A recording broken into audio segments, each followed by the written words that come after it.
bem com vocês? Eu espero que estejam muito bem preparadas e preparados para mais um encontro. Eu sou a professora Priscila e esse aqui é o programa da EJA para o ciclo 2 no Saberes em Casa. A gente tem lido e falado bastante do poeta Sérgio Vaz, né? E de algumas de suas obras. Obras que trouxeram aí e vão continuar trazendo bastante aprendizado pra gente, né? Dentre esses aprendizados, a gente conheceu ou retomou aí, para quem já conhecia, os gêneros textuais poema e crônica. Vocês se lembram, né? Hoje eu vou trazer para vocês um outro livro de crônicas. Esse livro aqui que eu tô mostrando é do Rubem Alves e se chama Melhores Crônicas de Rubem Alves. E vocês terão acesso a ele aí na escola de vocês. A gente vai conhecer um pouco sobre esse importante escritor brasileiro antes de apresentar para vocês o livro, tá? Vamos ver um pedacinho da biografia dele? Esse aí na foto é o Rubem Alves. Ele foi pedagogo, poeta e filósofo de todas as horas, cronista do cotidiano, contador de histórias, ensaísta, teólogo, acadêmico, autor de livros para crianças, psicanalista. Rubem Alves é um dos intelectuais mais famosos e respeitados do Brasil. Ele nasceu no dia 15 de setembro de 1933 em Dores da Boa Esperança, uma cidade pequena lá no sul do estado de Minas Gerais. E veio a falecer em 19 de julho de 2014. Nesse livro de crônicas do Rubem Alves, a gente consegue trabalhar com bastante temas, né? A partir de cada história contada. A minha sugestão nesse encontro de hoje, e na verdade em outros encontros também, é trabalhar uma crônica chamada Cartas de Amor.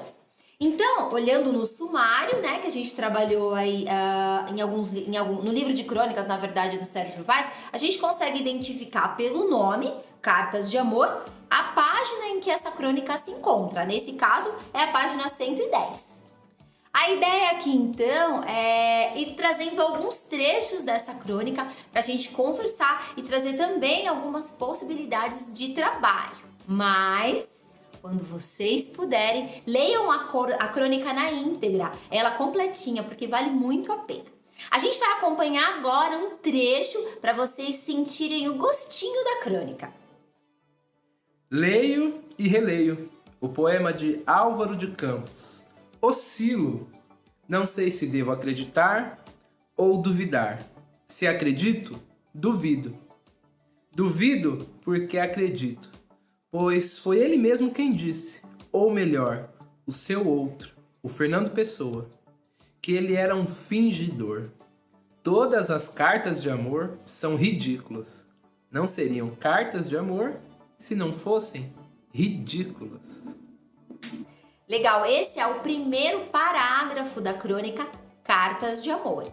A gente pode pensar em explorar algumas questões da própria crônica, mas antes de fazer isso, né, de mergulhar na crônica, na escrita dela, o que vocês acham de, depois de ler ela completa, a gente fazer uma relação entre as crônicas do Rubem Alves e as crônicas do Sérgio Vaz? Fazer uma comparação, né? Vale questionar para fazer essa relação o que as caracterizam como crônica, pensando no que é crônica e relembrando que a gente conversou sobre o assunto. E vale também refletir sobre se há diferenças entre elas. Se a resposta for positiva, há diferença, é legal conversar sobre quais são essas diferenças e por que essas diferenças existem. Por exemplo, essas crônicas foram escritas numa mesma época? Ou elas foram escritas em um mesmo contexto? Quais experiências culturais esses autores possibilitam a quem os lê? Essa prática de comparar e relacionar os estilos de escrita pode possibilitar o reconhecimento, a compreensão, a contextualização e a análise desse gênero textual. Em um outro trecho da crônica, o Rubem Alves vai trazer uma definição sobre o que é uma carta. Volto ao Álvaro de Campos.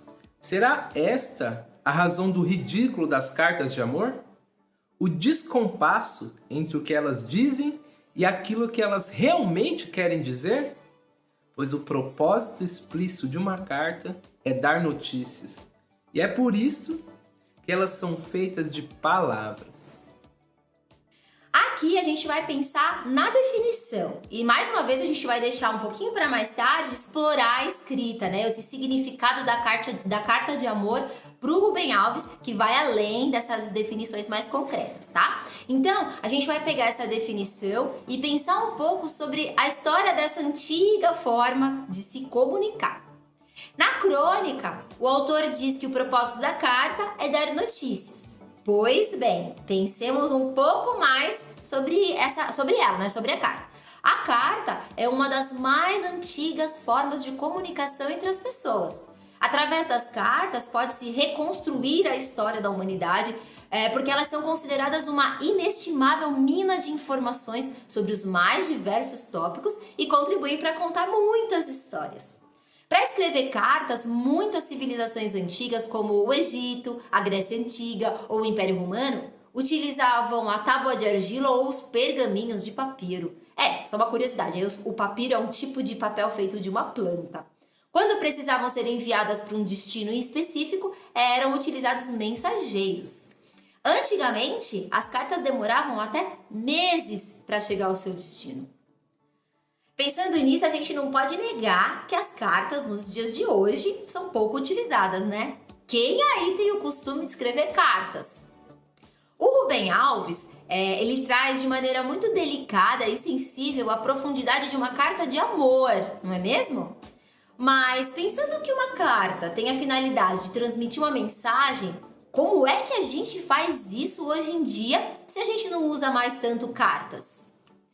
Quem aí pode me dizer de que maneira a gente se comunica hoje em dia se tratando da mensagem escrita? Talvez vocês tenham dito vários recursos aí tecnológicos que permitem a comunicação por escrito entre as pessoas. Mas eu aqui logo pensei no e-mail. Isso mesmo, o e-mail. A gente usa bastante o e-mail para se comunicar, né? A palavra e-mail é a redução de electronic mail e significa correio eletrônico. No nosso próximo encontro, a gente vai conversar sobre a estrutura, tanto da carta quanto do e-mail, além de outros assuntos relacionados a essa crônica Cartas de Amor. Lembrando a vocês que na descrição do nosso programa eu vou deixar disponível as fontes de onde foram retiradas algumas informações que eu usei aqui no programa, tá bom? Obrigada pela companhia de vocês e eu espero vocês no nosso próximo encontro, tá? Tchau, tchau!